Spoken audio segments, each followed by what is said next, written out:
नमस्कार प्यारे बच्चों, स्वागत है आपका हमारे YouTube चैनल बर्डिंग टीचर्स गाइड पर। बच्चों, आज हम करेंगे पाठ 2 10वीं कक्षा का पाठ 2 दोहे जो बिहारी जी द्वारा लिखे गए हैं।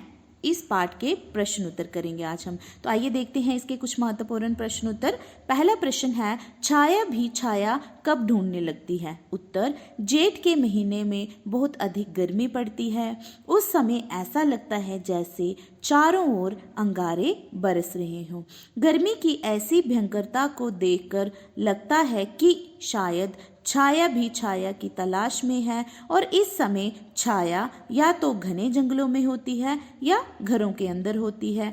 छाया भी गर्मी से परेशान होकर छाया की तलाश में भटकती रहती है।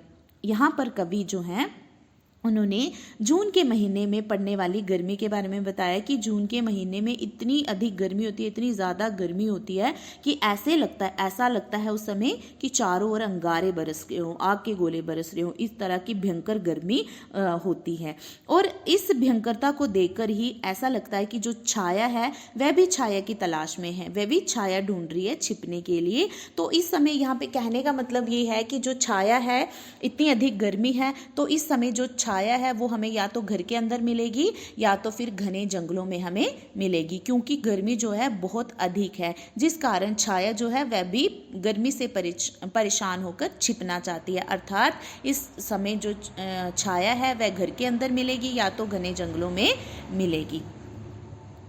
दूसरा प्रश्न है, बिहारी की नायिका यह क्यों कहती है, कही है सबू तेरो हियो मेरे हिये की बात स्पष्ट कीजिए? उत्तर, बिहारी की नायिका कंपकंपी और स्वेद अर्थात पसीना के कारण कागज पर संदेश नहीं लिख पाती है और किसी और से संदेश भिजवाने में उसे लज्जा आती है। इसलिए वह कहती है कि विरह की इस अवस्था में उसके और उसके प्रिय की हालत एक समान है, इसलिए अपने हृदय से वह उसका हाल समझ जाएंगे।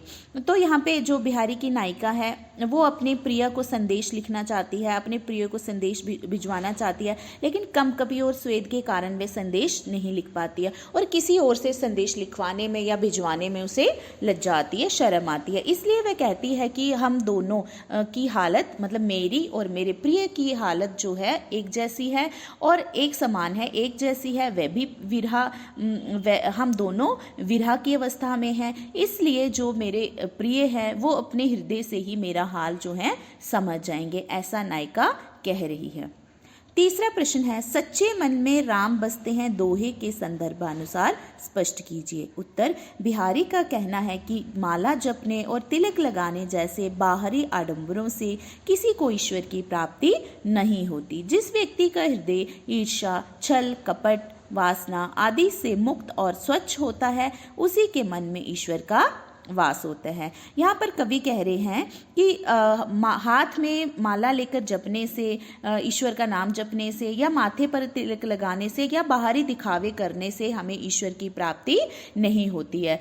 इसके विपरीत जिस व्यक्ति का हृदय जो है छल, कपट, वासना, जलन, इन सब से मुक्त होता है और स्वच्छ होता है, उसी के मन में ईश्वर का वास होता है। अर्थात जो सच्चे मन से ईश्वर की भक्ति करता है, ईश्वर उसी को प्राप्त होते हैं। बाहरी दिखावा करके ईश्वर को प्राप्त नहीं किया जा सकता, ऐसा कवि जो है वह कह रहे हैं।